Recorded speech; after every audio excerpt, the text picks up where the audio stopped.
Саламатсыздар, урматтуу Чалкан медиа каналынын көрөрмандары, 31-июлга алынган өлкөбүздөгү акыркы сааттагы жаңылыктар менен тааныштырабыз. Боом Капчык айында селден бузулбай сакталып калган мечит элдин назарын бурду. 30-июль күнү Боом Капчык айында катуу жааган жаандан сел жүрүп чоңуна жолду жууп кеткендиги маалымдалган. Боом Капчык айына жакын жайгашкан үйлөрдү сел каптап, бир гана мечиттин бузулбай сакталып калышы көпчүлүктүн көңүлүн бурууда. Мечит ыйык, бул Кудайдын кудурети менен жасалган нерсе деп жазышууда социалдык тармактын колдонуучулары.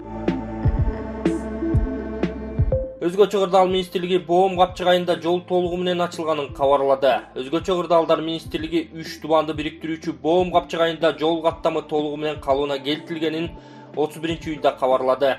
Министрликтин маалыматына караганда, бул аймакта болжол менен сел менен кошо түшкөн 20-22 миң куб кум шагыл тазаланды. Сел алып келген чыгымдар айтыла элек, мекеме сел агызып кеткен автоунаа изделип жатканын Азаттыкка билдирген.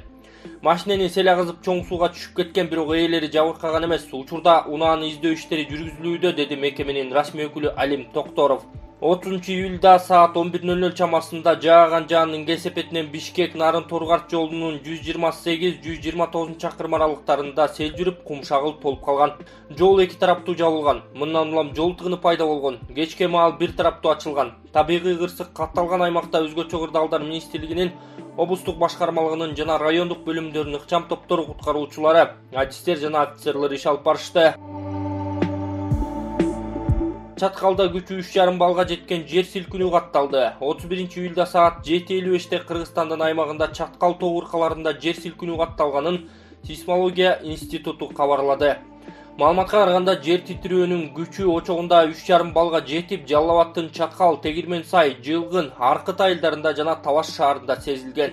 Аталган институттун маалыматына караганда, ушул эле аймакта 25-27 күндөрү дагы күчү 3,5 бал 5 балга жеткен жер титирөө катталган. Садыр Жапаров темир жол долборуна ШКУнун саммитине кол коюуну сунуштады. Кыргызстандын президенти Садыр Жапаров 30-июлда Кытайдын мамлекеттик кеңешинин мүчөсү, тышкы иштер министри Ван Инди кабыл алды. Бул тууралуу президенттин басма сөз кызматы кабарлады. Расмий маалыматка караганда, жолугушууда ар тараптуу стратегиялык өнөктөштүктү өнүктүрүү, глобалдык жана чөлкөмдөгү коопсуздукту камсыздоо боюнча пикир алмашуу болду. Президент Жапаров жолугушууда Кытай, Кыргызстан, Өзбекстан темир жолун куруу долбоорун ишке ашыруу маселесине көңүл бурган. Кытай адистеринин Кыргызстанга келип жерлерди изилдөө иштерин баштаганына ыраазычылык билдирген. Жол боюнча тиешелүү документке сентябрда Самаркандта өтүүчү Шанхай кызматташтык уюмунун саммитине кол коюуну сунуштады жана Кытай лидери Си Цзиньпиндин Кыргызстанга келип кетүүгө чакырды. Кытайдын тышкы иштер министри Ван И Кытай, Кыргызстан, Өзбекстан долбоорун ишке ашыруу маселесине токтолуп, Бейжин 3 тараптын катышуусунда техникалык, экономикалык негиздеме жүргүзүүгө макул болгондугун белгилеген.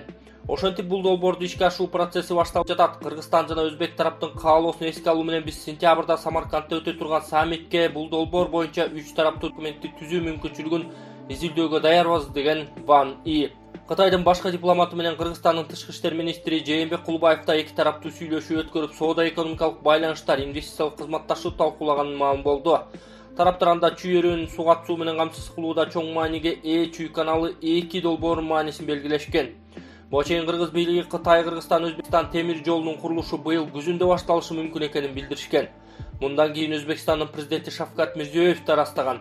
Анда тараптар бир катар маселелер боюнча мунаса тапканы жана Кыргызстандын аймагындагы долбоорлорду багыты аныкталганы кабарланган. Кытайды Борбор Азия менен туташтырган темир жолду куруу боюнча сүйлөшүүлөр 20 жылдан ашык убакыттан бери жүрүп келе жатат.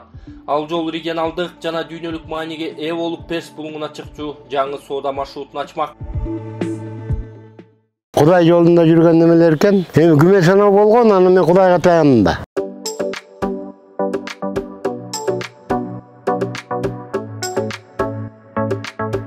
Биз Талаш шаарына Кирөө көчөсүндө тамуушты сатып, акчабыз жетпей, анан ушул ислам кооперативине Кудай таала туш кылып, ислам кооперативи аркылуу жетпеген акчаны булар 2 айда эмес, 2 айда деп 1 айдын ичинде толук алып беришти. Мен айтарым, нар жак бер жактан акча истегендер, муктаждыктар болсо ушу кооперативге кайрылып, муктаждыгыңарды чечип алсаңар болот. Кудай жолунда жүргөн немелер экен. Анан өзүм да мен Кудайдан башкага ишенбейм, ошого таянып, аны ушу кооператив менен иштешип атабыз.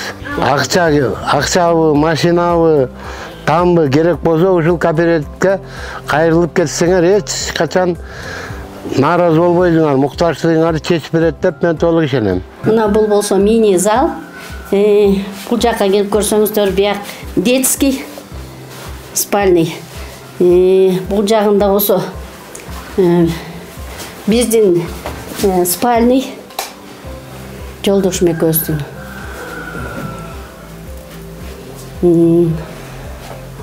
Бул жерде өзүнчө ушундай эс алат турган комната экен. Будан бияк жагына өтсөк, биякта дагы чоң зал бар.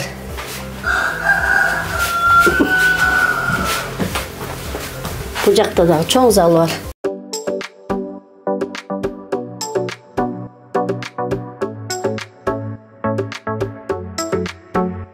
Короо сарайлары бар, тооканасы бар, очакканасы бардыгы бар да.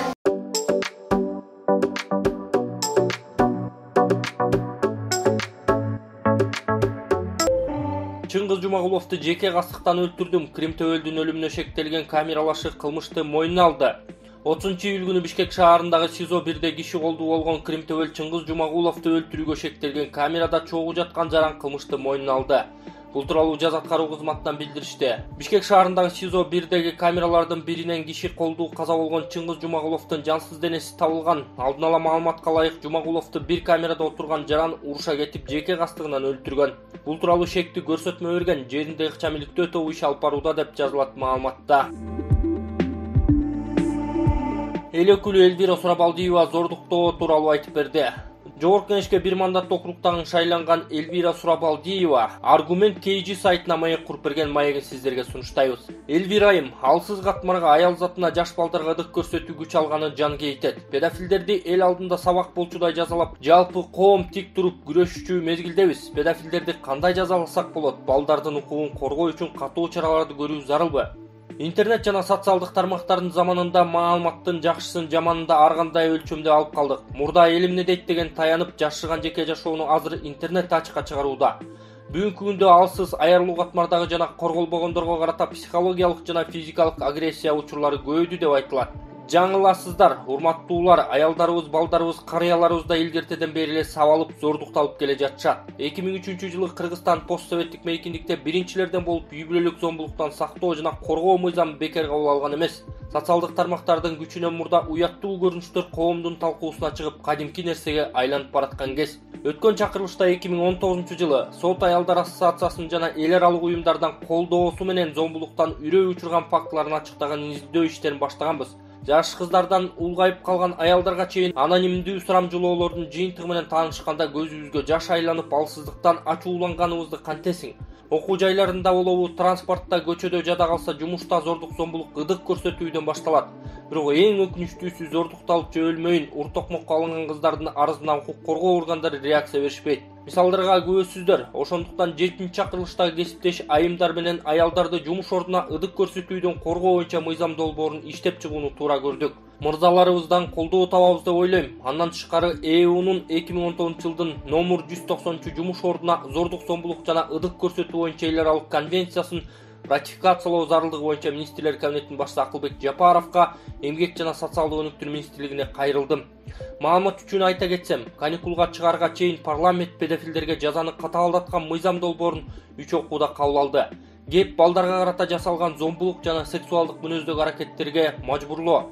Ошондой эле балдарды сойкулукка жана бузукулукка тартуу үчүн жоопкерчилик жөнүндө болуп жатат. Эми педофилдер мөөнөтүнөн мурда эркиндикке чыгарган мунапыс менен пайдалана алышпайт. Мыйзам долбоору президентке жакында эле жөнөтүлдү. Кабыл алынып, кол коюлат деп ишенем деген эл өкүлү Элвира Сурабалдиева.